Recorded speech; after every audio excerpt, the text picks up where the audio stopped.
আজ আমি লাচ্চা পরোটা রেসিপি নিয়ে চলে এসেছি। আমি 500 গ্রাম ময়দা নিয়ে পরিমাণ মতো নুন, মিষ্টি, সাদা তেল, একটা ডিম দিয়ে মিশিয়ে নেব।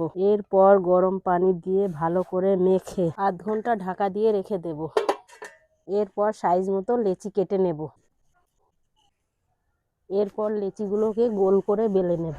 এরপর একটু সাদা তেল দিয়ে একটু ময়দা দিয়ে এইভাবে ভাঁজ করে একটু তেল মাখিয়ে রোল করে নেব। রোলগুলো 10 মিনিট রেখে একটা একটা করে বেলে নেব। এরপর চাটুটি দিয়ে 2 পিঠ সেঁকে নিয়ে তেল দিয়ে ভেজে নেব।